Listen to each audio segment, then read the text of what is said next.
Bismillahirrahmanirrahim. Alhamdulillahirabbil alamin. Wa sallallahu wasallam ala sayyidina Muhammadin imamil anbiya'i wal mursalin wa ala alihi wa ashabihi wat tabi'in. Amma ba'd.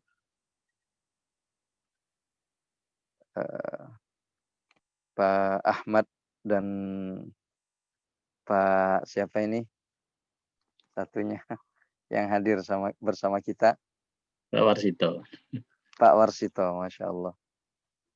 Alhamdulillah kita cuman bertiga di sini, namun mudah-mudahan tidak mengurangin keberkahan niat di dalam menghadiri majelis yang mulia ini. Kebetulan saya lagi ada di Bogor ini. Oh, Masya Allah. Masya Allah. Baru nyampe juga. Oh, iya. Tempatnya enak. Jadi suasananya enak gitu. Tapi, Masya Allah. Masya Allah. Jadi kita lanjutkan pelajaran kita, pembacaan kitab Arba'in An-Nawawiyah, di mana pada kesempatan ini kita sampai pada hadis yang ke-41. Artinya kita telah melewati hadis yang ke-40.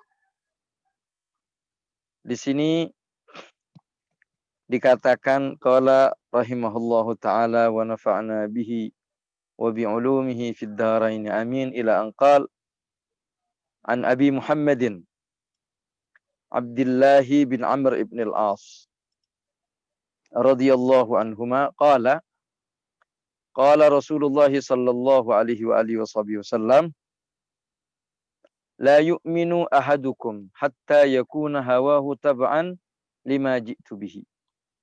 Hadisun sahihun rawainahu fi kitabil hujjati bi isnadin sahih. Ini kata Al-Imam An-Nawawi. Dikatakan an Abi Muhammad Abdullah bin Amr ibn al-As radhiyallahu anhuma. Jadi Abdullah bin Amr ibn al-As. Beliau ini termasuk seorang sahabat yang mulia, merupakan sahabat yang terkenal dan banyak belajar kepada baginda Nabi besar Muhammad sallallahu alaihi wasallam. Dan bisa dikatakan bahwasannya beliau ini termasuk tokoh sahabat yang banyak menyampaikan ilmu-ilmu yang mulia dari baginda Rasulullah sallallahu alaihi wasallam disampaikan oleh beliau ini, Abdullah bin Amr ibn al-As. Murid atau putra dari Amr ibn al-As, seorang pemberani, seorang sahabat yang mulia, namanya Amr ibn al-As. Tapi Abdullah bin Amr ibn al-As ini masuk Islam sebelum abahnya, sebelum ayahnya. Dan Rasulullah sallallahu alaihi wasallam bahkan lebih mengutamakan Abdullah ini dibandingkan dengan ayahnya. Kana sallallahu alaihi wasallam yufaddiluhu alaihi. Liannahu kana min ulama'is sahabah. Karena beliau termasuk ulamanya sahabat. Wa fudalaihim wa zuhadihim wa ubadihim. Dan termasuk paling zuhudnya sahabat, termasuk paling ahli ibadahnya sahabat. Ini Abdullah bin Amr ibn al-As. Dikatakan wa kana katsirut tilawah lil Qur'an. Abdullah bin Amr ibn al-As ini banyak membaca Al-Qur'an. Dan beliau pernah mengatakan la antadma ainai dam'atan min khasyatillah azza wajal ahabbu ilayya min an atasaddaq bi alfi dinarin. Beliau pernah mengatakan satu tetes air mata karena takut kepada Allah itu lebih aku sukain dibandingkan dengan saya bersedekah sebanyak 1000 dinar. Jadi bersedekah sebanyak 1.000 dinar itu tidak seberapa. Artinya kalau sekarang 1.000 dinar ini bisa dikatakan ratusan juta. Tapi bersedekah dalam jumlah yang besar itu tidak sebanding dibandingkan dengan tetesan air mata karena takut kepada Allah Subhanahu wa taala. Dalam hadis dikatakan ainani lam yabkiyani yauma bakat al-uyun. Ada dua mata yang mana mata ini tidak akan menangis di hari di mana nanti akan menangis semua mata-mata yang ada. Apa? Yang pertama adalah ainun bakat min khasyatillah. Yang pertama adalah mata yang sempat menangis karena takut kepada Allah Subhanahu wa taala. Dan yang kedua adalah ainun takhrusu fi sabilillah. Mata yang menjaga di jalan Allah. Artinya terjaga dia di dalam jihad fi sabilillah. Nah, ini mata yang tidak akan menangis. Makanya Abdullah bin Amr ibn al-As ini berkata demikian. Tetesan air mata, satu tetes saja, itu lebih aku cintai dibandingkan dengan saya bersedekah sebanyak 1.000 dinar. Wa kana yasumun nahar wa yuqumul lail. Banyak melakukan qiyamul lail.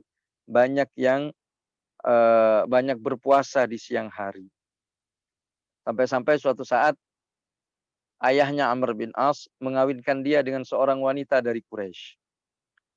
Setelah dikawinkan, beliau bertanya, artinya ayah Abdullah bin Amr bin As bertanya kepada menantunya yang perempuan itu, "Gimana suamimu?" "Wah, ini suami yang baik. Cuman sayang dia tidak pernah menyentuhku." Artinya malam tidak diajak untuk tidur layaknya suami istri, sampai akhirnya Amr bin As mengadu kepada Rasulullah sallallahu alaihi wasallam. Di saat beliau mengadu, kata Rasulullah, "Panggil anakmu." Dipanggil. Kemudian beliau bertanya kepada Abdullah bin Amr bin al-As ini, Atasumun nahar?" "Na'am," dia menjawab. "Wa taqumul lail?" "Na'am." "Kamu puasa di siang hari?" "Iya ya Rasulullah." "Kamu tidak tidur di malam hari, yaitu beribadah di malam hari?" "Iya ya Rasulullah." "Tapi aku," kata Nabi, "lakinni asumu wa aftiru wa usolli wa anam wa amassun nisa. Faman raghiba an sunnati falaysa minni." Tapi saya puasa, saya juga kadang tidak puasa, saya makan, saya minum, saya juga sholat, saya juga tidur, dan saya menyentuh perempuan. Siapa yang tidak mau kepada sunnahku, maka dia bukan golongan. Itu kata Nabi Muhammad sallallahu alaihi wasallam. Ini wa kana radhiyallahu anhu min aktsarin nasi akhdan lil hadis wal ilm an Rasulillah. Jadi beliau ini termasuk orang yang paling banyak mengambil ilmu, banyak meriwayatkan hadis dari Rasulullah sallallahu alaihi wasallam. Ini menarik, saya pribadi sempat melakukan sebuah riset tentang Abdullah bin Amr ibn al-As ini di dalam hal-hal yang berkaitan dengan ilmu dan apa yang beliau terima dari Nabi Muhammad sallallahu alaihi wasallam.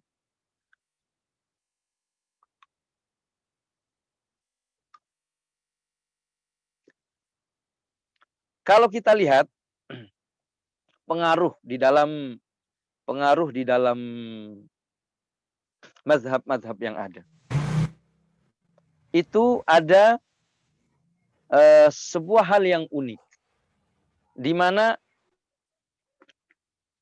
para sahabat-sahabat Nabi Muhammad sallallahu alaihi wasallam itu sangat mempengaruhi terhadap orang-orang di mana mereka tinggal.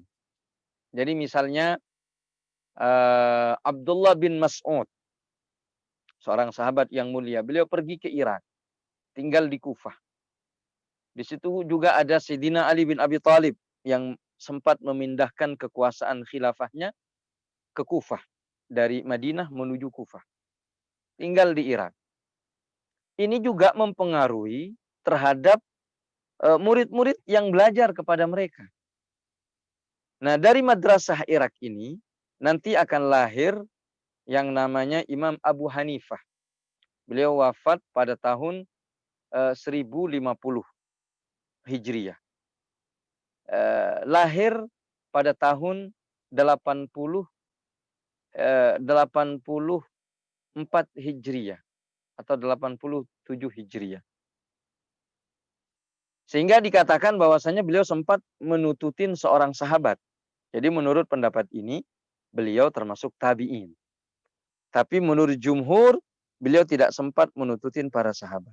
Akan tetapi mereka, Imam Abu Hanifah ini, belajar kepada murid-murid Sayyidina Ali bin Abi Thalib, kepada murid-murid Imam Abdullah bin Mas'ud, sahabat ini.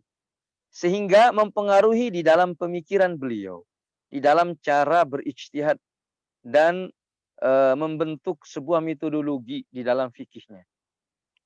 Maka Imam Abu Hanifah ini akhirnya beliau ini mendirikan madrasahnya berdasarkan logika.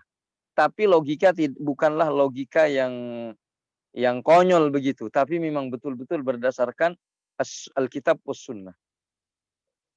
Maka jadilah Imam Abu Hanifah terkenal dengan Ashabur Ra'i, yaitu madrasah fikih yang mengedepankan logika. Pada saat yang sama muncul di Hijaz murid-murid daripada Abdullah bin Abbas, daripada Abdullah bin Umar, daripada Sayyidah Aisyah. Nanti mereka ini mempengaruhi terhadap cara berfikirnya Al-Imam Malik bin Anas, Imam Daril Hijrah, Imam Kota Madinah. Maka salah satu daripada cara dan metodologi istinbat yang dilakukan oleh Imam Malik adalah amalu ahlul Madinah. Pekerjaan atau tradisi penduduk kota Madinah. Artinya apa yang dilakukan oleh penduduk kota Madinah berarti itu yang dilakukan dan diiyakan oleh baginda Nabi besar Muhammad sallallahu alaihi wasallam. Sehingga terkesan madrasah Malikiyah ini adalah madrasah yang tekstual. Sehingga standar mereka di dalam fikih, kita kenal kitab Imam Malik, kitab Muwatta. Pertama kali kitab di dalam ilmu hadis, bahkan sebelum Sahihul Bukhari, Sahih Muslim, dan seterusnya. Nah, Imam Syafi'i, nah ini Imam Syafi'i nanti, lahir di Hijaz, belajar kepada Imam Malik.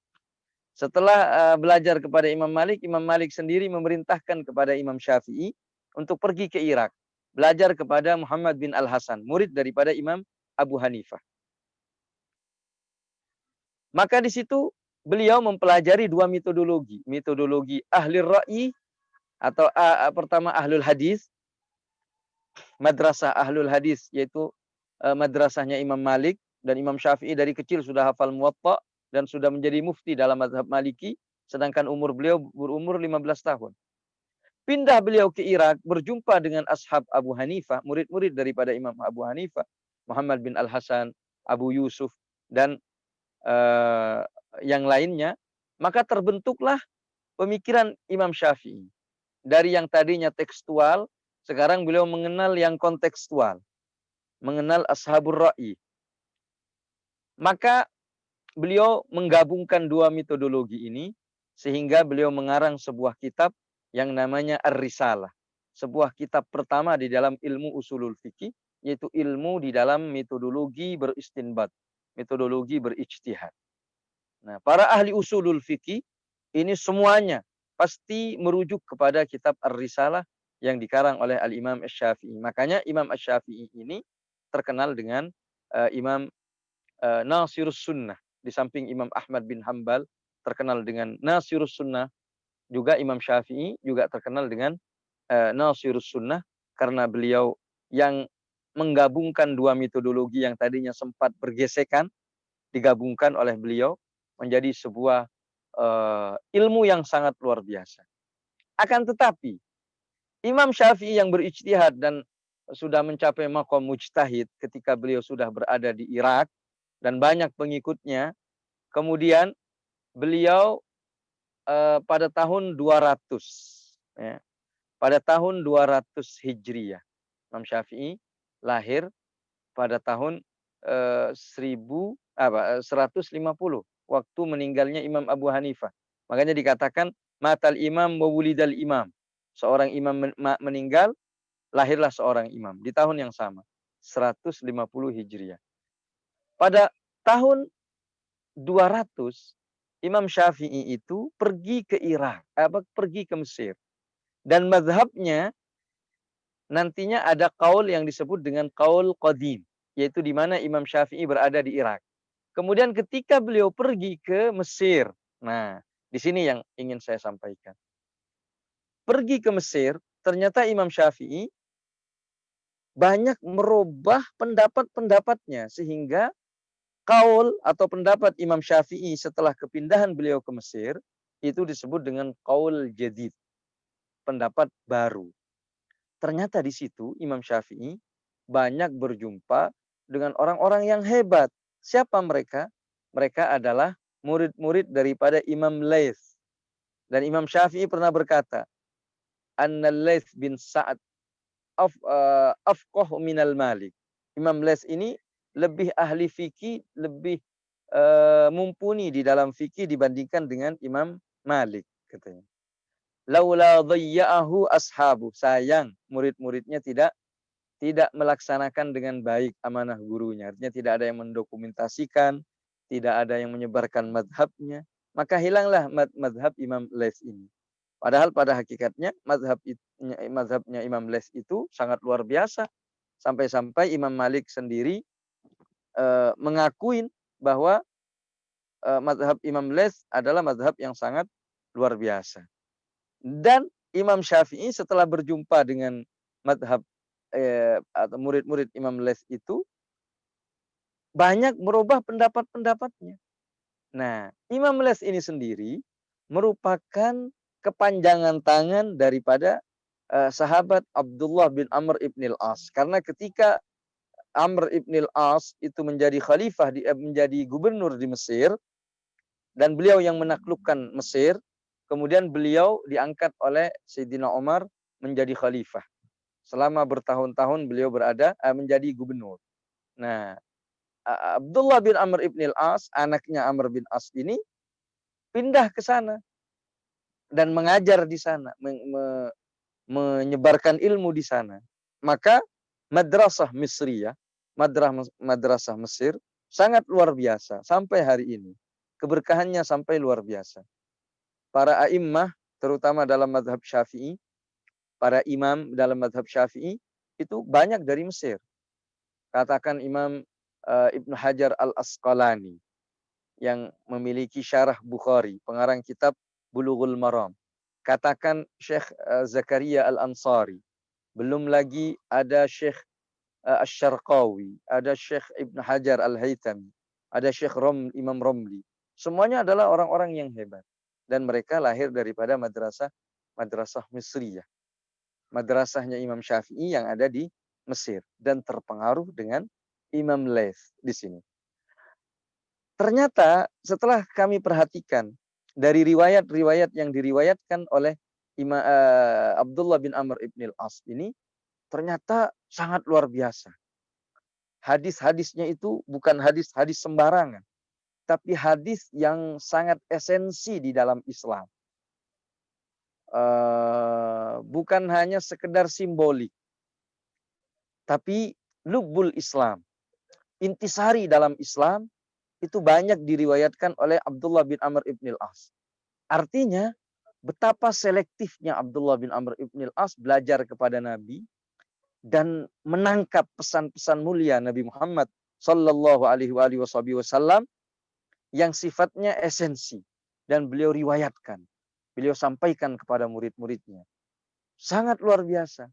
Salah satu contoh misalnya Imam Bukhari meriwayatkan tentang iman, tentang Islam yang diambil daripada riwayat-riwayat Abdullah bin Amr ibn al-As. Misalnya tentang ketika ditanya, beliau mengatakan, saya pernah mendengar Rasulullah ditanya oleh seseorang yang mengatakan, "Ayyu Islam afdal?" katanya. Islam yang mana yang lebih afdal? Artinya pekerjaan dalam Islam yang paling utama itu apa? Dikatakan it'amut ta'am, kata Rasulullah, it'amut ta'am wa ifsya'us salam liman arafta au man lam ta'arifu, katanya. Mengasih makan, mengasihi sesama, begitu.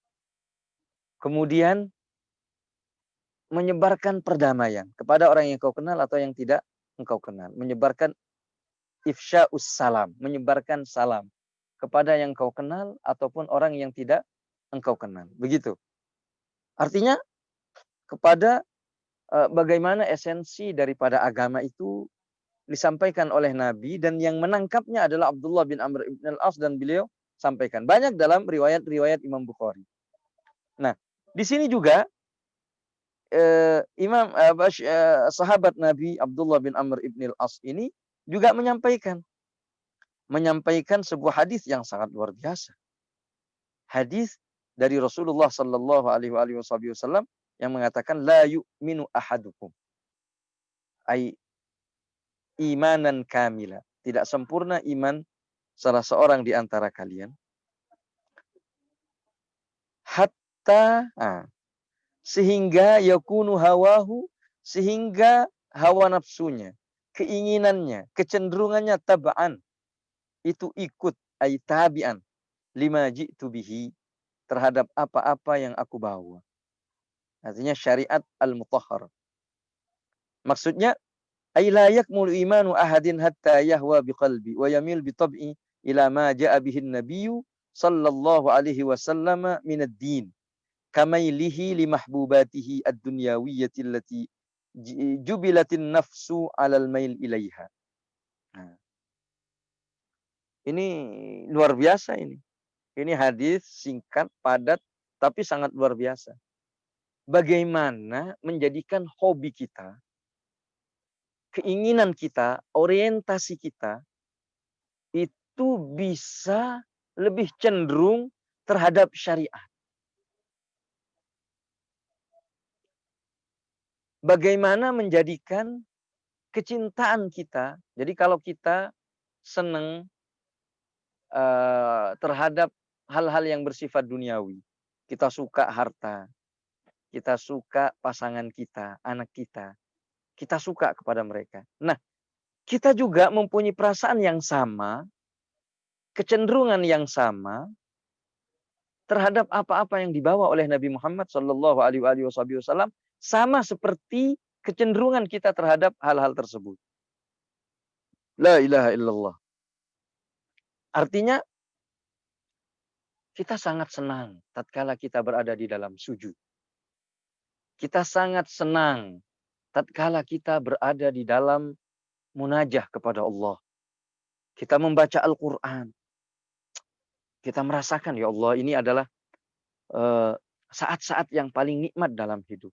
Sehingga sulit untuk kita lewati. Seperti rutinitas kita, hobi kita. Ada yang hobi main game. Enak banget. Ada hobi nongkrong. Gimana tuh kalau lagi nongkrong sama teman-temannya di kafe atau di mana, tertawa terbahak-bahak. Itu hal-hal yang mubah dan naluri manusia. Nah, kesenangan-kesenangan itu sangat dirasakan oleh seseorang. Tapi di dalam melaksanakan syariat, dia juga merasakan hal yang sama. Di dalam sebagaimana dia benci kepada kemaksiatan terhadap dirinya, bila mana dia terjerumus dalam kemaksiatan, dia begitu tersiksa. Dia begitu menderita. Dia begitu tidak suka terhadap kemaksiatan, baik yang terjadi di sekitarnya atau terjadi kepada dirinya sendiri. Sehingga hawanya, cintanya, hatinya sudah menyatu dengan syariat. Apa yang dibawa oleh Nabi itu sudah disukai. Nah, dan ini yang dirasakan oleh para ulama, yang dirasakan oleh para sahabat-sahabat Nabi Muhammad sallallahu alaihi wa alihi wasallam. Ada seorang ulama yang berasal dari Al-Farisi, dari Persia, Al-Fasi. Dia itu disebut dengan Rahalah. Nah, disebut dengan Ar-Rahalah sebagai orang yang bepergian. Beliau mengatakan, laqaitu alfa syaikhin. Saya memiliki dan berjumpa dengan 1000 syekh, 1000 guru. Untuk apa? Li akhdil hadis. Untuk mengambil hadis, untuk mengambil riwayat-riwayat hadis dari baginda Nabi besar Muhammad sallallahu alaihi wasallam melalui jalur guru tersebut. Dia berjalan selama 30 tahun dia mengembara. Tidak ada seorang ahli hadis yang beliau dengar, melainkan pasti didatangin itu ahli hadis untuk belajar kepadanya. Sampai suatu saat beliau berjumpa dengan seorang ahli hadis di Irak, tepatnya di Irak. Dan beliau pun pasti tiap hari itu mencatat apa-apa yang ditulis, yang disampaikan oleh gurunya. Kemudian setelah mencatat dibacakan lagi kepada gurunya, takut ada yang salah. Nah, pada suatu saat musim dingin, dia sedang sibuk mencatat. Tiba-tiba dan dia dalam kondisi yang kedinginan.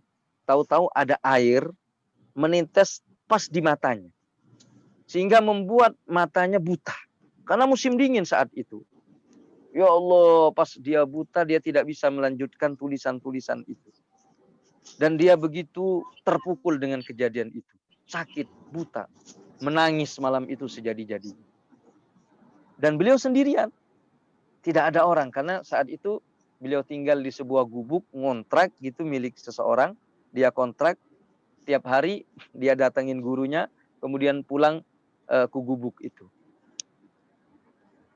Ketika beliau dalam keadaan buta, beliau menangis, tidak ada yang menolong, tidak ada yang membawanya ke dokter. Beliau hanya bisa menangis, berdoa kepada Allah agar segera disembuhkan. Di malam hari, Syekh ini berjumpa dengan baginda Nabi besar Muhammad sallallahu alaihi wasallam. Dalam mimpinya disebut, kenapa kamu menangis? Ya Rasulullah, gimana saya tidak menangis? Ini mata saya ini saya gunakan untuk belajar, membaca, menulis, dan berjalan semata-mata hanya untuk mendapatkan ilmu tentang dirimu dan apa-apa yang kau sampaikan ya Rasulullah. Dan apa-apa yang kau bawa ya Rasulullah. Jadi apa-apa yang dibawa oleh Nabi Muhammad. Saya takut ada hal yang kelewatan ya Rasulullah. Dan kalau saya buta, saya tidak bisa melanjutkan saya di dalam menuntut ilmu ini. Jadi menuntut ilmunya karena demi Nabi Muhammad sallallahu alaihi wasallam. Menuntut ilmunya karena Rasulullah. Karena kecintaannya terhadap Rasulullah sallallahu alaihi wasallam. Maka saat itu Nabi memegang kedua matanya dan mendoakan. Setelah itu disuruh buka oleh Rasulullah dan dia langsung melihat. Pas bangun, subhanallah, dia pun bisa melihat dan dia pun sujud syukur, tambah girang dan tambah giat di dalam belajar dan menuntut ilmu hadis, ilmunya baginda Nabi besar Muhammad sallallahu alaihi wasallam. Begitulah para ulama. Begitulah mereka sehingga terdokumentasikannya ilmu hadis-hadis Rasulullah yang sahih, yang hasan dikumpulkan para ulama, maka lahirlah bermacam-macam kitab-kitab hadis. Ini semata-mata karena kecintaan mereka terhadap baginda Nabi besar Muhammad sallallahu alaihi wasallam. Karena hati mereka, jiwa mereka sudah betul-betul tunduk terhadap Nabi Muhammad sallallahu alaihi wasallam. Makanya kita temukan itu gimana ada seorang ulama tidak mau makan semangka. Ketika ditanya kenapa kamu tidak mau makan semangka, dia mengatakan saya ini mendengar Rasulullah itu makan semangka. Ada hadisnya bahwa Rasulullah pernah makan semangka. tapi saya tidak tahu bagaimana cara Rasulullah memakan semangka. Apakah dibelah, apakah gimanakan, apa dikupas atau gimana? Saya nggak tahu Rasulullah cara memakan semangkanya. Makanya saya tidak mau makan semangka. Karena segala gerak-gerik saya ikut Nabi Muhammad sallallahu alaihi wa alihi wasallam. Baru ketika seseorang seperti itu imannya sempurna. Karena segala sesuatu dalam hidupnya hanya untuk Nabi Muhammad sallallahu alaihi wasallam. Orang yang semacam ini akan gampang melaksanakan sunnah. Orang yang semacam ini akan ringan di dalam menerima sunnah-sunnah Nabi Muhammad sallallahu alaihi wasallam. Orang yang semacam ini tidak ada pilihan. Kalau sudah dikatakan ini dari Nabi Muhammad, nggak milih lagi, nggak mikir lagi dia. Oh ini yang dibilang oleh Nabi. Oh ini sunnahnya Nabi. Pasti akan dia kerjakan. Ketika dia akan mengerjakan sesuatu yang dianggap menyalahi sunnah Nabi, pasti dia akan meninggalkan. Kenapa? Karena jiwanya telah ikut Rasulullah sallallahu alaihi wasallam, dan inilah kesempurnaan al-iman. Kesempurnaan iman seseorang. Dan sangat luar biasa. Ada beberapa cerita. Ada seorang sahabat yang bernama Hudzaifah bin Qatadah. Pada suatu saat Hudzaifah ini pergi ke naik perahu gitu, naik kapal. Tahu-tahu ada ombak besar yang menghancurkan kapal itu. Sehingga dia hancur kapalnya. Tinggallah dia dengan seorang wanita di atas sebuah papan. Ya, bekas pecahan daripada kapal itu. Yang lain udah entah kemana itu. Bawa ombak dan tenggelam, ada yang gimana. Sampai berhari-hari selama 7 hari di situ. Wanita itu kelaparan dan kehausan. Dia berkata, saya haus, mau meninggal udah kehausan. Akhirnya Hudzaifah bin Qatadah ini mengangkat tangan dan berdoa. Tiba-tiba ada rantai gitu. Rantai membawa sebuah mangkok. Di dalam mangkok itu ada air dan dipersilahkan untuk diminum. Akhirnya diminum dan wanita itu minumnya. Akhirnya dia bisa menyambung hidup dari kehausan itu. Kemudian kata Hudzaifah, saya lihat itu dari ke atas, ternyata saya dilihat ada seseorang yang sedang duduk lagi terbang begitu. Maka saya bertanya, "Hei, kamu ini manusia atau jin?" Dia jawab, "Saya manusia." "Kok bisa kamu mempunyai kemampuan seperti itu dan mencapai derajat yang begitu mulia?" Dia jawab, apa namanya? Orang itu menjawab, "Karena saya ikut dan melaksanakan sunnah-sunnah Nabi besar Muhammad sallallahu alaihi wa alihi wa sahbihi wasallam."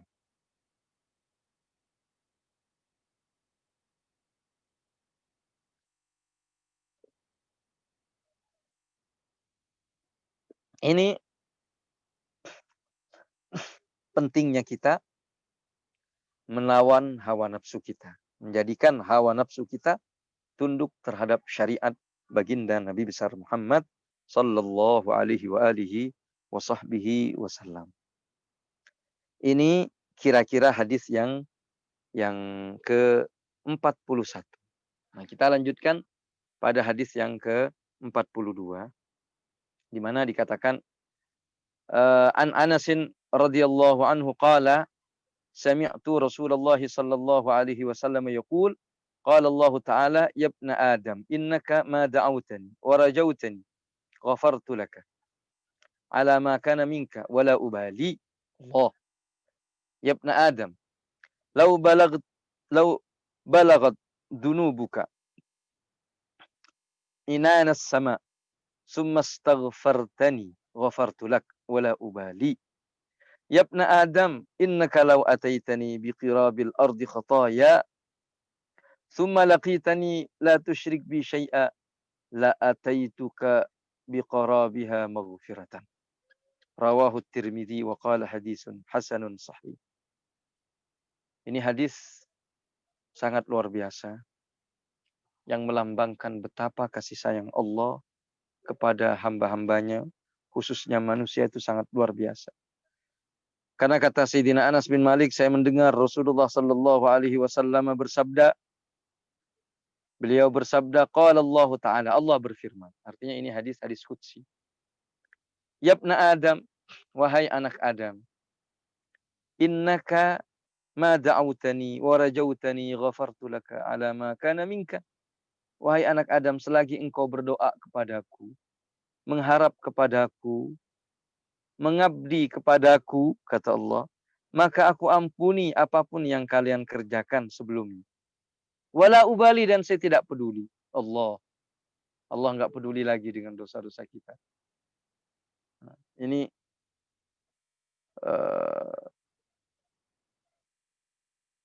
maghfirah yang sangat luar biasa. Kemurahan Allah Subhanahu wa taala terhadap hamba-hambanya. Ghafartu laka, aku ampuni untukmu, ala ma kana minka, dari segala kesalahan-kesalahanmu, wala ubali, dan aku tidak peduli. Yabna Adam, lau balagta dunubuka, lau balagat dunubuka ananas sama, wahai anak Adam, seandainya dosamu sampai ke ujung langit, ananas sama, jadi dari bumi membentang itu sampai ke langit. Tsummastaghfartani, kemudian engkau meminta ampun kepadaku, ghafartu lak, maka aku akan mengampuninya, wala ubali. Yabna Adam, kata Allah, seandainya engkau datang kepadaku dengan membawa dosa seisi bumi ini, dosa sedunia ini, dosa kita bawa kepada Allah, biqarabil ardi khataya, dengan membawa dosa sebanyak bumi ini, sebanyak muka bumi ini. Tsumma laqaitani, kemudian engkau berjumpa denganku, la tusyrik bi syai'a, dan engkau tidak menyekutukanku dengan apapun, la ataituka biqarabiha maghfiratan, aku pun akan mendatangi dengan sebanyak bumi itu, sebanyak sebesar bumi ini yang berupa maghfirah. Artinya Allah membawa maghfirah sebesar itu pula. La ilaha illallah, la ilaha illallah. Betapa murahnya Allah Subhanahu wa taala. Bahkan di dalam sebuah keterangan, seandainya dalam sebuah hadis dikatakan, seandainya hamba-hambaku, kata Allah, tidak berbuat dosa semuanya, maka akan aku ciptakan sebuah makhluk yang khusus berbuat dosa dan saya maafkan, agar mereka kenal betapa murahnya diriku. Ya Allah, beruntung kita menjadi hamba Allah, Zat yang maha pengampun, maha penyayang, maha dermawan, dan suka mengampuni dosa-dosanya. Makanya kalau kita ingat ini, kadang kita malu kepada Allah Subhanahu wa taala. Punya seorang wanita yang mulia, Rabi'atul Adawiyah, itu pernah berkata, istighfaruna yahtaj ilal istighfar. Istighfar kita ini masih butuh kepada istighfar yang lain.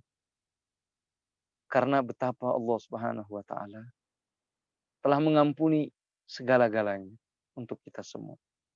Bahkan dalam Al-Qur'an Allah Subhanahu wa taala berfirman,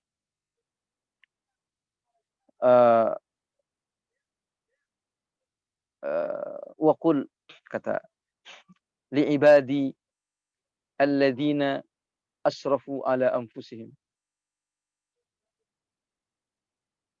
ya ibadi alladzina asrafu ala anfusihim, hambaku.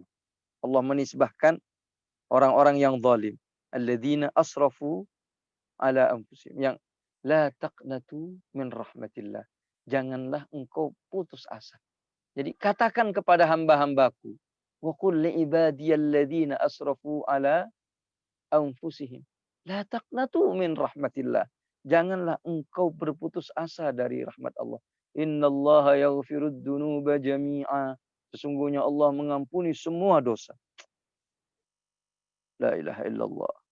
Dan Allah berkata kepada hambaku, katakan kepada hambaku. Ini orang yang berbuat dosa, dinisbahkan kepada dirinya Allah. La taqnatu min rahmatillah. janganlah engkau putus asa daripada rahmat Allah. Jadi sebesar apapun dosa kita, seberat apapun kesalahan kita masih punya Tuhan yang senantiasa membuka pintu maafnya untuk kita. Sehingga setelah kita membaca hadis ini, tidak ada alasan bagi kita untuk meminta ampun kepada Allah, untuk beristighfar. Makanya Nabi Muhammad SAW mengatakan, "Inni la astaghfirullah fi kulli yaumin mi'a marrah." Saya beristighfar kepada Allah setiap hari 100 kali. Dalam riwayat yang lain, fi majlisin sab'ina marrah, dalam setiap majelis itu 70 kali. Ini Nabi Muhammad yang dijamin oleh Allah, liyaghfira lakallahu ma taqaddama min dzambika wa ma ta'akhkhar. Bagaimana dengan kita?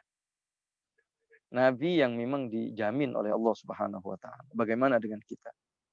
Hamba-hamba Allah Subhanahu wa taala. Maka mudah-mudahan Allah Subhanahu wa taala berikan kekuatan untuk kita untuk senantiasa beristighfar.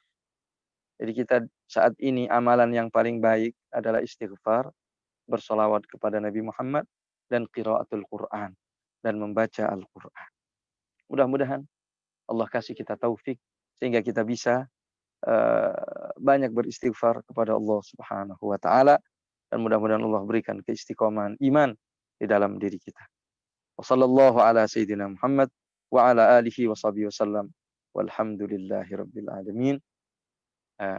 Demikian yang pengantar dari kami pada sore hari ini, mudah-mudahan bermanfaat. Dipersilahkan barangkali ada yang ingin disampaikan. Terima kasih kembali kepada Pak Rahmat Jatmiko. Jazakumullah khair.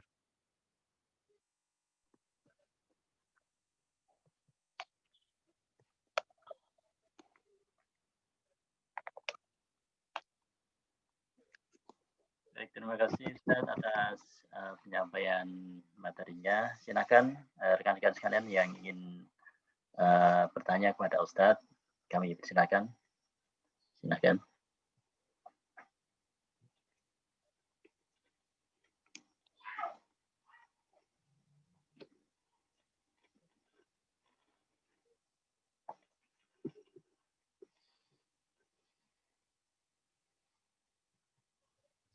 Silakan.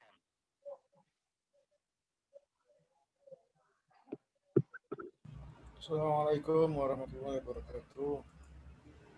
Waalaikumsalam warahmatullahi wabarakatuh. Masya Allah. Sehat. Alhamdulillah. Izin bertanya, Beb. Tafadhal. Ustadz Nabhan, Masya Allah. Udah lama ini. Oh ya. Alhamdulillah. Tadi agak terlambat mengikutinya, jadi mungkin ada 2 pertanyaan.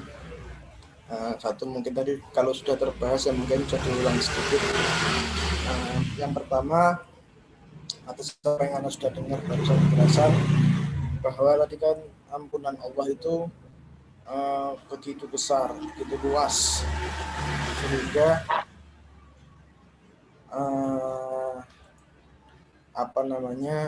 kita ini jangan pernah putus asa atas rahmat Allah, baik kita sebagai pendosa dengan dosa-dosa yang berat sekalipun tidak putus asa.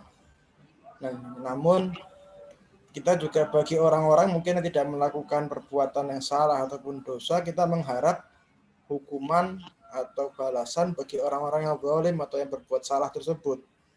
Nah, pertanyaannya, apakah kita sebagai orang yang berharap hukuman yang setimpal atau balasan dari Allah atas perbuatan dosa tersebut kepada si zalim atau si pelaku kemaksiatan ini, apakah dibolehkan atau bagaimana sebaiknya kita bersikap? Yang kedua, jika seseorang itu yang melakukan, sekarang ini kan lagi rame nih, Beb, banyak pejabat pemerintah yang tersandung kasus korupsi, ya kan, apalagi korupsinya terhadap hal-hal yang sifatnya sosial untuk masyarakat, membantu masyarakat. Nah, banyak opini dari masyarakat bahwa hukumannya harus hukuman mati dan sebagainya. Nah, ketika kita misal merasa kecewa dengan kejadian tersebut, kita juga mengharapkan hukuman mati seperti itu kepada si pelaku maksiat ini karena sudah mengambil hak rakyat, padahal harusnya sosial itu apakah itu juga diperbolehkan atau itu termasuk salah satu kita nih kayak mendoakan orang untuk mati, apakah itu juga boleh, Beb, atas kejadian-kejadian seperti ini? Lalu bagaimana kalau enggak, emang bagaimana sebaiknya kita bersikap terhadap hal-hal seperti ini? Itu pertanyaannya, Beb. Kemudian terhadap yang tadi yang saya mungkin belum dengar, terhadap tegaknya penting menegakkan syariah di muka bumi ini, banyak hambatan-hambatan yang kita nggak bisa kita lakukan gitu terhadap kita dalam diri kita sendiri pun maupun dalam sebuah organisasi atau pemerintahan untuk menegakkan syariah. Contoh yang gamblang yang semua orang juga sudah tahu, ini kan sekarang sistem ekonomi di dunia ini kan semua perbankan itu menggunakan bunga, menggunakan riba. Nah, kita sendiri kan tidak bisa menerapkan tanpa riba dalam siklus muamalah yang ada. Ya, kecuali bagi orang-orang yang berdagang dengan bertani dan sebagainya mungkin iya, itu kan bagi kehidupan di kota, sebagaimana kita semua yang berada di perkantoran dan sebagainya, mungkin itu uang kita semua itu termasuk campur tangan perputaran dari riba yang ada. Nah, bagaimana itu kita menyikapi hal itu? Apakah hanya cukup dengan kita beristighfar dan meminimalisir seminimal mungkin yang dapat kita lakukan, atau harus bagaimana, atau ada hal yang kurang, atau maka itu terlalu ringan hal yang kita lakukan yang selama ini yang disampaikan oleh para dai?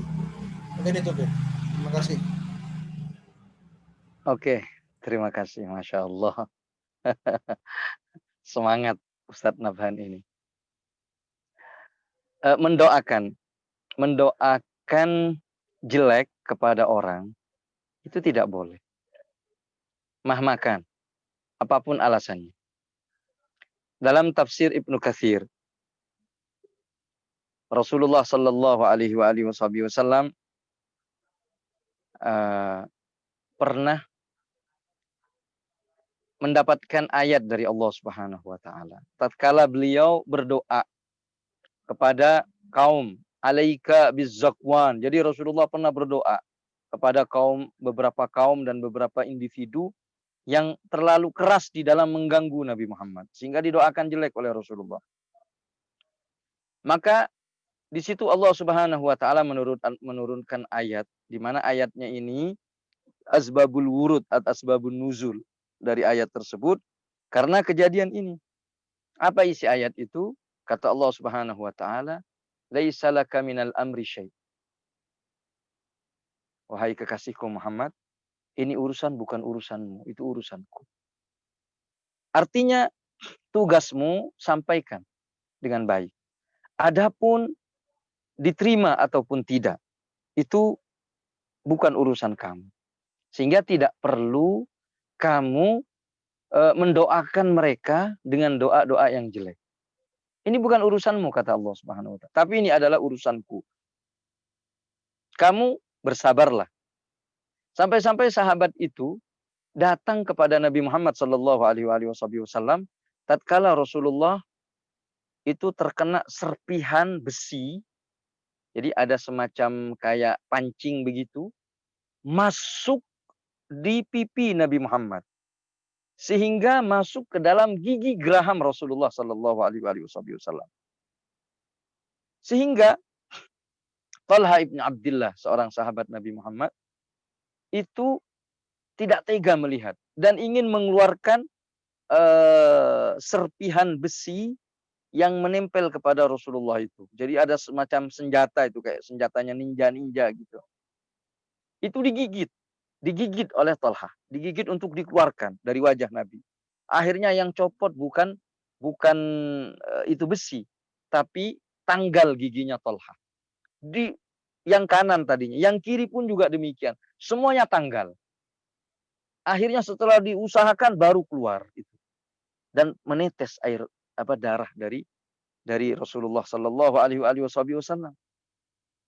Apa kata sahabat? Ala tad'u alaihim ya Rasulullah. Ayo doakan mereka ya Rasulullah. Sudah keterlaluan ini mereka ya Rasulullah kepadamu. Apa kata Nabi dalam perang Uhud itu? Beliau berdoa memang mengabulkan permintaan sahabat untuk berdoa, tapi doanya bukan doa yang jelek. Beliau mengatakan Allahumma hdi qaumi. Ini kafir, ya, menyakitin Nabi dengan cara menyakitin yang sangat menyedihkan. Menyakitin Nabi. Allahumma hdi, ya Allah berikanlah hidayat. Siapa? Qaumi. Masih dinisbahkan kepada diri. Kaumku. Bukan kufar atau apa enggak. Qaumi. Fa innahum la ya'lamun. Coba ini ajaran baginda Nabi besar Muhammad sallallahu alaihi wasallam. Kemudian di sini saya ingin bacakan karangan ulama Ahlus Sunnah wal Jamaah. Syekhul Buti misalnya. Yang diikutin oleh para ulama-ulama Ahlus Sunnah dan marja'iyah Ahlus Sunnah wal Jamaah abad saat ini. Beliau begini.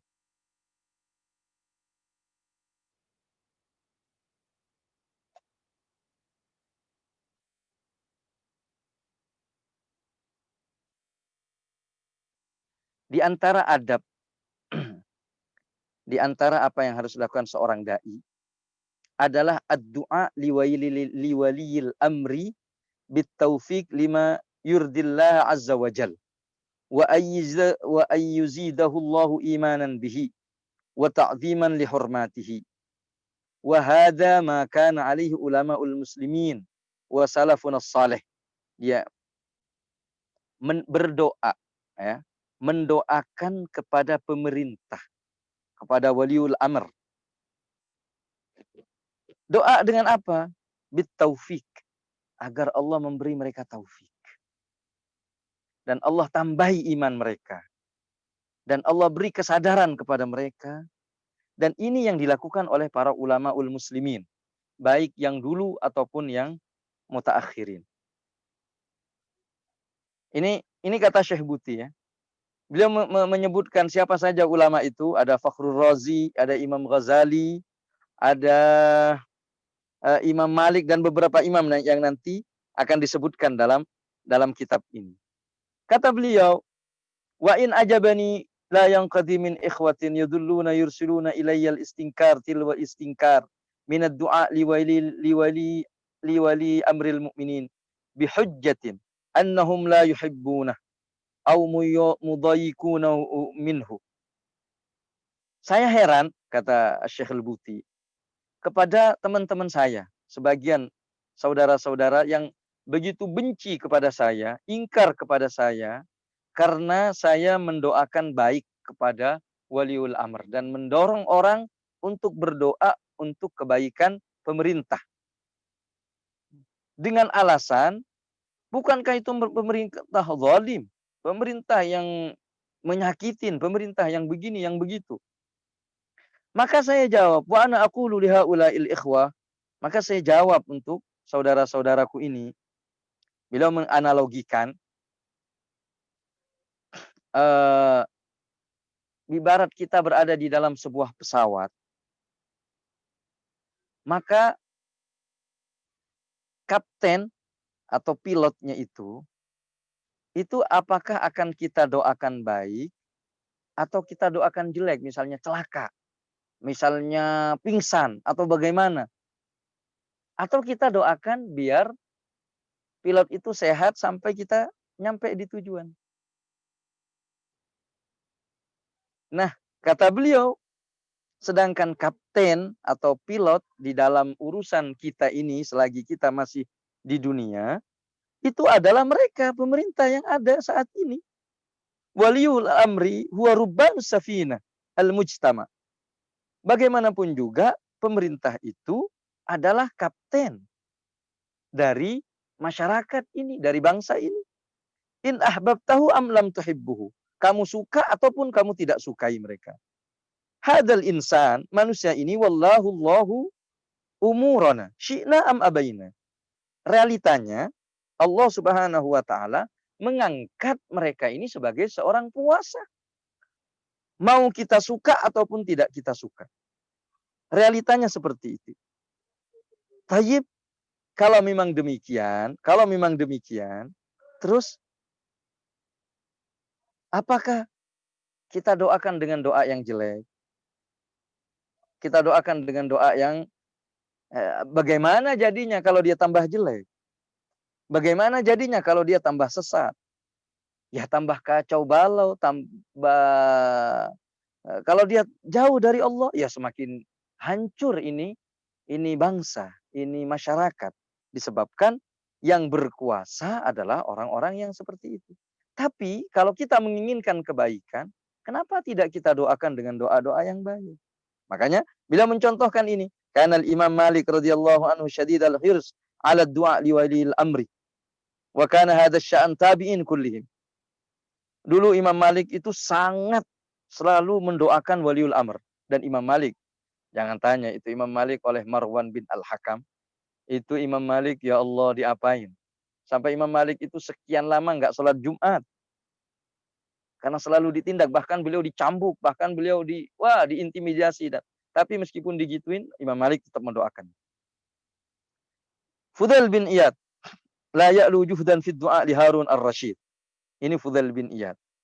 Tahu Harun ar-Rasyid ini? Harun ar-Rasyid ini yang membunuh Imam Musa al-Kazim. Dibunuh di dalam penjara.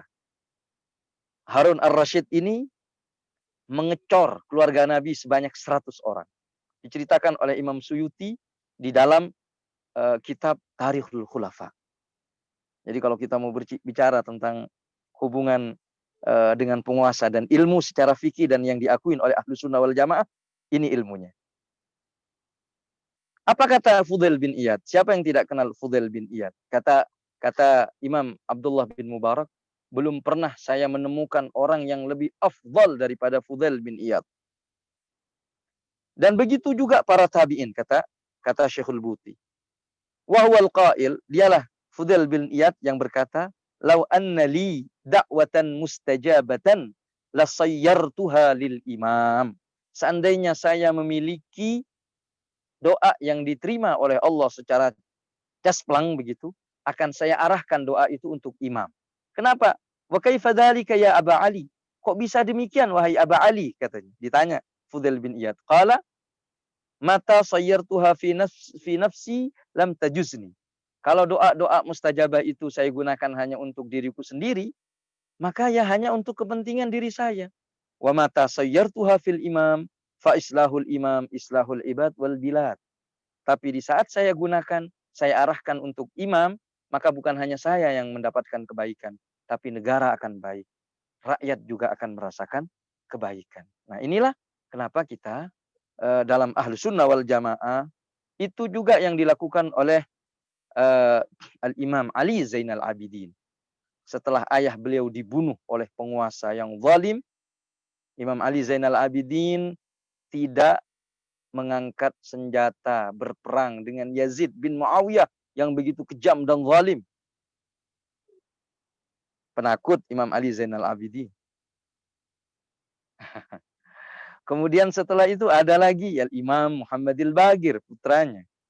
Setelah itu ada lagi putranya Al-Imam Ja'far As-Sadiq, putranya Al-Imam Musa Al-Kazim.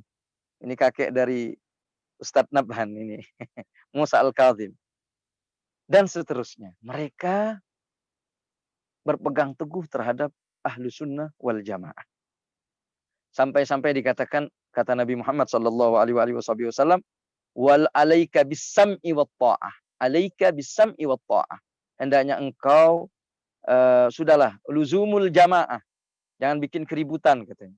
Walau ta'ammara alaikum abdun habsyiyun, kata Nabi Muhammad. Meskipun yang memerintah kamu ini adalah seorang budak yang begitu, katanya. Kemudian apa? Hatta tara kufran bawah, sehingga engkau melihat sebuah kekufuran yang nyata. Kalau sudah melihat kekufuran yang nyata, baru di sini kita boleh bertindak keluar daripada al-khuruj anil hakim. Makanya dikatakan dalam fikih Syafi'i, walam yajuz fi ghairi mahdil kufri khurujuna an waliyil amri.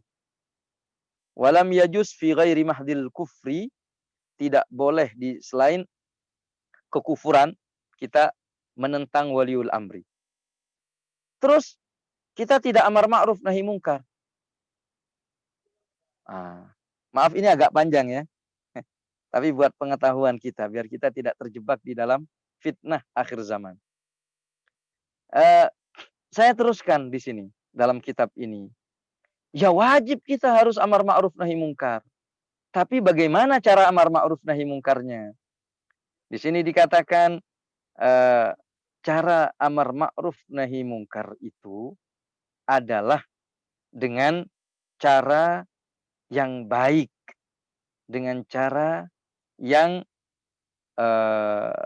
menasehatin dengan lembut dan santun. Di sini ada sebuah hadis yang diceritakan oleh Imam Ghazali di dalam kitab Ihya Ulumuddin.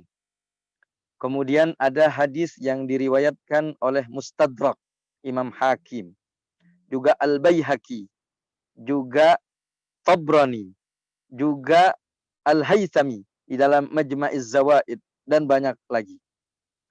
Mangkanat, ini Rasulullah sallallahu alaihi wasallam bersabda, "Mangkanat indahu nasihatun lidis sultanin," siapa yang ingin menasehatin seorang penguasa, "fala yukallimhu biha alaniyatan," maka janganlah engkau ajak bicara terang-terangan di depannya, apalagi di atas mimbar, apalagi di atas podium, apalagi di sosmed.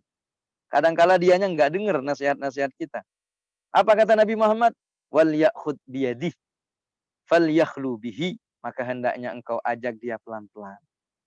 Berduaan saja, jangan rame-rame, bukan malah bikin dia marah, bikin honor dan lain sebagainya. Fa in qabalaha qabilaha, kalau dia menerima alhamdulillah, dia akan menerimanya. Wa illa, kalau dia tidak mau menerima terhadap nasihat-nasihat kita itu, kana qad addallahu alaihi walladilah, kita sudah melaksanakan kewajiban atasnya. Nah, itu kata Nabi Muhammad sallallahu alaihi wasallam. Walid Tirmidzi wa hassanahu min hadithi Abi Bakrah. Sedangkan Imam Tirmidzi meriwayatkan sebuah hadis hasan dari Abi Bakrah radhiyallahu anhu, qala Rasulullah sallallahu alaihi wasallam, Rasulullah bersabda, "Man ahana sultanallahi fil ardi ahanahullah." Barang siapa yang menghinakan seorang penguasa di muka bumi ini, artinya seorang penguasa yang memang Allah kuasakan, ahanahullah, maka Allah akan menghinakannya. Ini hadis, ya ikhwan. Ini ajaran Nabi Muhammad sallallahu alaihi wasallam. Ini perlunya kita mengetahui bagaimana pandangan Ahlus Sunnah wal Jamaah tentang alaqah, tentang hubungan rakyat dengan penguasa. Karena dikhawatirkan terjadi fitnah yang lebih besar. Kita menginginkan merubah sebuah kemungkaran, tapi kita khawatir ada terjadi kemungkaran yang lebih besar, seperti pertumpahan darah, seperti pembunuhan, perpecahan dan lain sebagainya. Makanya Abdullah bin Umar bahkan sholat di belakang Al-Hajjaj bin Yusuf, seorang penguasa yang kejam, yang membunuh bahkan sahabat. Sa'id bin Jubair dibunuh, tapi Abdullah bin Umar diam. Bahkan beliau sholat di belakangnya. Ketika diprotes, beliau mengatakan, Rasulullah bersabda, "Sallu khalfa kulli birrin wa fajir." Sholatlah di belakang siapapun juga. Imam Ahmad bin Hambal itu mendapatkan fitnah dengan khalqul Quran. Itu sampai oleh Al-Ma'mun yang berakidah Mu'tazilah, itu dipenjara, disiksa sampai patah tulang Imam Ahmad bin Hambal. Udah begitu, tapi Imam Ahmad bin Hambal apa yang dilakukan oleh beliau? Beliau sholat di belakang Al-Ma'mun. Ini ulama-ulama Ahlus Sunnah wal Jamaah yang kita ikuti selama ini dan masih banyak. Taib, bagaimana dengan hadis Nabi yang mengatakan afdhalul jihad, sebaik-baiknya jihad adalah kalimatu haqqin inda sultanin jairin. Paling baiknya jihad, paling afdhalnya jihad adalah kalimat kebenaran indah sultanin jairin. Di depan sultan atau indah di sisi sultan yang zalim. Sebagian orang menggunakan hadis ini, fatawahhama anna kalimatal haq hadihi, dia mengatakan bahwa kalimat hak ini sebagian orang menganggap yang bagi antakuna binau'in minasyiddati awit taubih, bahwa dilakukan dengan keras, dilakukan dengan tegas, dilakukan dengan mencaci dan lain sebagainya. Walakin al-haqiqah hiya aqsu dzalika tamaman. Dalam hakikatnya tidak demikian. Sebaliknya, bukankah kita dengar ketika Allah Subhanahu wa taala memerintahkan Sayyidina Musa dan Harun untuk bertemu dengan Fir'aun dan menasihatin Fir'aun. Apa kata Allah? Faqula lahu qawlan layyina la'allahu yatadakkaru aw yakhsha. Datanglah engkau wahai Fir'aun, wahai Musa dan Harun kepada Fir'aun dengan kata-kata yang lembut. Dengan kata-kata yang lembut. Nah, inda sultanil jairin, ini bukan indah, jadi pakai indah di sini ya. Bukan amam, bukan ala. Orang yang mengerti bahasa Arab akan paham tentang hal ini. Jadi kalau inda sultanin jair berarti menasehatin dengan baik di sisi sultan. Artinya ajak berduaan, ajak bertemu, suratin dengan baik seperti yang dilakukan oleh Imam Syafi'i kepada Imam Nawawi kepada Malik Al-Zahir. Panjang ceritanya kalau saya bercerita tentang hubungan Imam Nawawi dengan Malik Al-Zahir. Bagaimana beliau diusir dari Dimashq, hanya beliau pulang ke Nawa dan seterusnya. Itu adab. Jadi kata Syekh Buti, inda sultanil jair itu bukan amam sultanil jair, bukan pula ala sultanil jair, tapi inda sultanil jair. Begitu kira-kira penjelasan ulama ahlu sunnah wal jamaah marja'iyah atau sanad yang bersanad demikian. Kecuali khawarij. Khawarij yang memaksakan dirinya, yang mengatakan la hukma illa lillah, tidak ada hukum melainkan Allah, dan akhirnya khawarij yang membunuh Sayyidina Ali bin Abi Thalib. Dan panjang nanti ceritanya kalau kita membahas tentang masalah khawarij ini. Intinya begitulah kita. Kita pengen memperbaiki diri, memperbaiki keadaan, perbaiki diri sendiri. Dalam taujih Al-Quran. Ini Al-Quran yang berkata. Innallaha la yughayyiru ma biqaumin. Allah tidak merubah sebuah kaum. Hatta yughayyiru ma bi anfusihim. Sehingga kita sendiri. Diri kita yang kita rubah. Yang biasa korupsi. Mau itu korupsi waktu, korupsi apa. Ya kita menginginkan keadilan dan menginginkan hilangnya korupsi. Kita sendiri jangan korupsi. Kita mempunyai pemimpin yang khusyuk, yang khudu, yang takut kepada Allah. Ayo kita menjadi orang yang takut kepada Allah. Kita menginginkan mereka bertobat. Ayo kita yang bertobat. Karena kalau tidak, ini dengarin firman Allah Subhanahu wa taala. Wa kadzalika nuwalli ba'dadh-dhalimina ba'dhan bima kanu yaksibun. Begitulah Allah Subhanahu wa taala menguasakan orang zalim atas orang-orang yang zalim. Disebabkan apa yang mereka lakukan. Artinya, ketika lahir seorang pemimpin yang zalim, karena mayoritas masyarakatnya adalah orang-orang yang zalim. Siapa yang berkata begini? Rabbul Alamin. Allah Subhanahu wa ta'ala. Maka di sini perlu di saat kita ingin merubah keadaan ini, merubah bangsa ini, ayo kita rubah. Akhlak kita rubah. Kapan kita menangis kepada Allah untuk mendoakan negeri ini? Kapan kita menangis kepada Allah untuk mendoakan umat Nabi Muhammad? Kapan kita menangis kepada Allah Subhanahu wa taala, terketuk hati kita untuk mendoakan para pemimpin-pemimpin ini untuk menjadi orang-orang yang baik.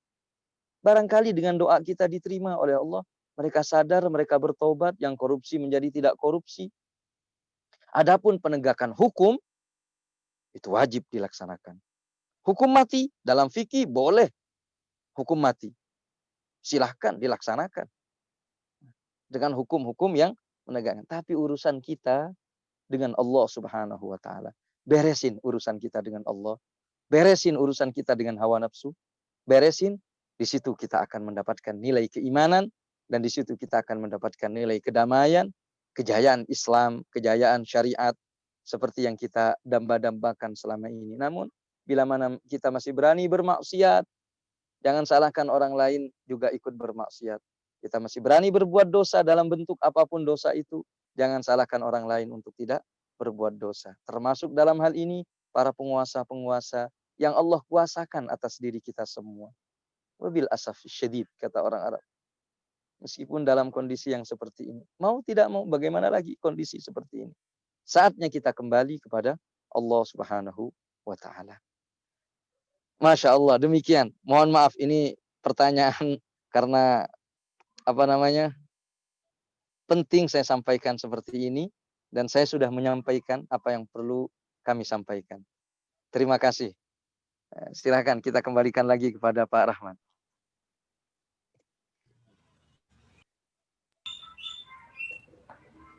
Allah, jazakumullah khairan Ustaz atas penjelasan yang cukup panjang.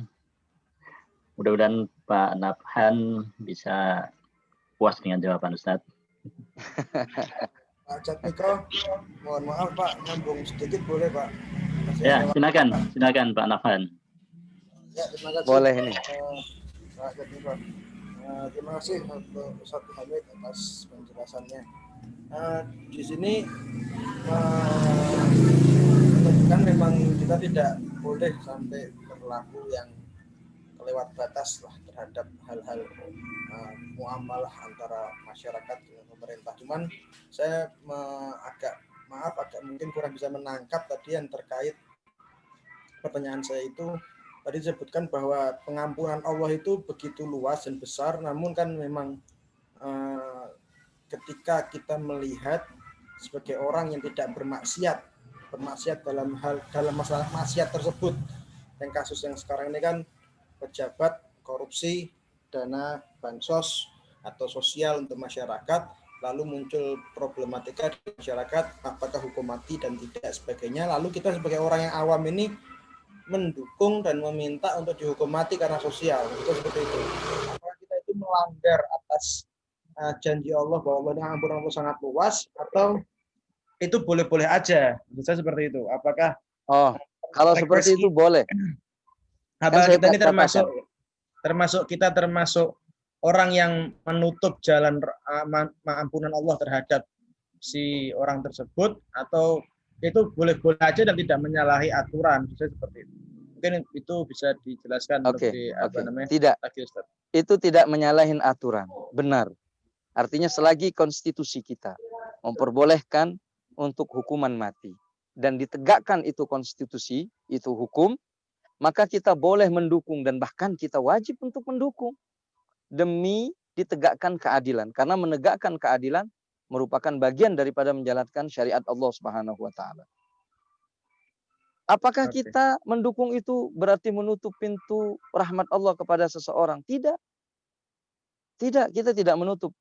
Artinya boleh kita, karena rahmat Allah akan turun dengan ditegakkan keadilan. Dan itu kalau pelakunya adalah seorang muslim, pelakunya seorang muslim misalnya, kemudian dilakukan hukuman mati. Karena di dalam fikih Islam, bila mana orang sudah keterlaluan di dalam melakukan kejahatan, termasuk dalam hal ini korupsi, maka itu boleh dilakukan hukuman mati. Dan itu syariat Islam yang berbicara seperti itu. Walakum fil qisasi hayatun ya ulil albab.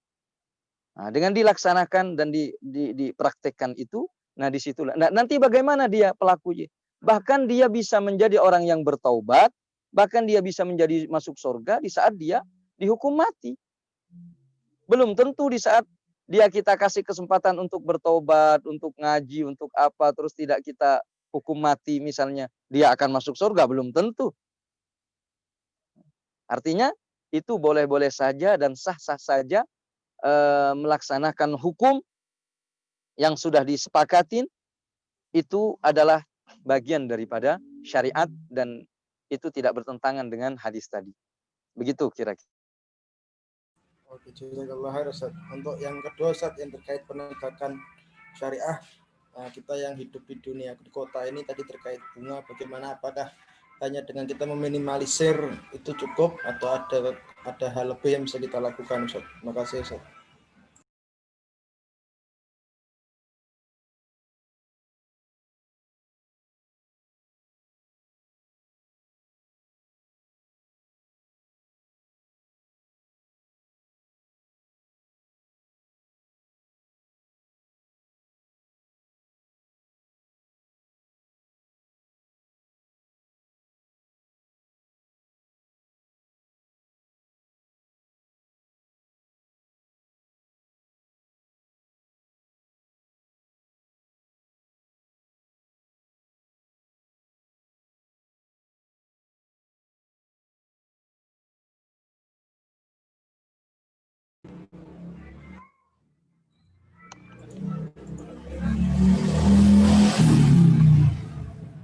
Sepertinya Ustadz ada gangguan ya, Pak Nafan ya? Mungkin Pak tiba-tiba nge-lag Pak. Saya pikir saya yang gangguan Pak. Saya coba keluar coba. Gimana, kita tunggu atau? Mungkin kita jamnya sudah 5:04 sih Pak. Kayaknya. Oh tuh masuk lagi Pak. Sudah masuk lagi Pak.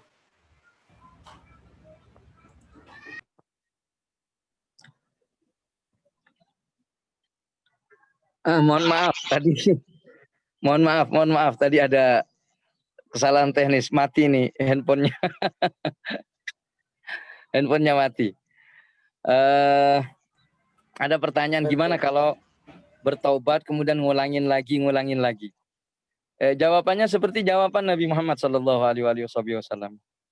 Bagaimana? Sampai kapan? Sampai kita bosan. Sampai bosan kata Nabi Muhammad SAW. Artinya Allah tidak akan pernah bosan untuk memaafkan. Sampai kamu bosan bermaksiat dan Allah tidak akan bosan untuk memaafkan. Itu jawaban daripada baginda Rasulullah sallallahu alaihi wasallam. Ya, demikian Pak Rahmatnya.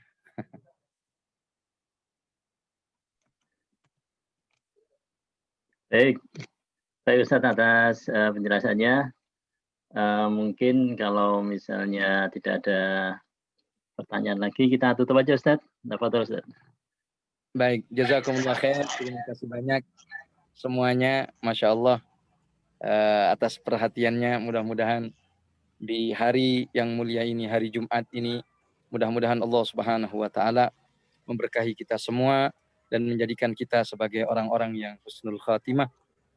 Dan mudah-mudahan Allah memberi taufik kita semua, bangsa kita, negeri kita, mudah-mudahan diselamatkan oleh Allah dari segala fitnah, bencana, dan kita bisa kembali normal hidup dengan tenang, tentram, beribadah dengan baik, berjuang dengan baik, membangun peradaban dengan baik, dan mudah-mudahan Allah ampuni segala dosa-dosa kita semua, di mana kita di waktu mustajabah, waktu antara setelah asar dan sampai maghrib di hari Jumat, menurut Sayyidah Fatimah, ini adalah waktu yang mustajabah, maka mudah-mudahan Allah terima segala doa-doa kita semua, dan Allah ampuni dosa-dosa kita semua, dan Allah kabulkan hajat-hajat kita semua, ala hadihin niyya wa kullu niyatin salihah jami'ah syamilah, min khairati dunia wal akhirah, wa ila hadratin Nabi Muhammadin sallallahu alaihi wasallam.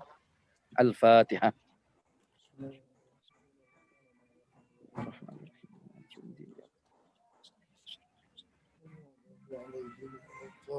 Wa'fu anna ya karim, wa'fu anna ya rahim, ya farijal ham, ya kashifal gham, ya man li abdi yaghfir wa yarham. Da'wahum fiha subhanakallahumma wa tahiyyatuhum fiha salam, wa akhiru da'wahum alhamdulillahi rabbil alamin. Kurang lebihnya mohon maaf. Wassalamualaikum warahmatullahi wabarakatuh. Waalaikumsalam warahmatullahi wabarakatuh. Jazakallah khair. Masya Allah, minta maaf semuanya, minta maaf.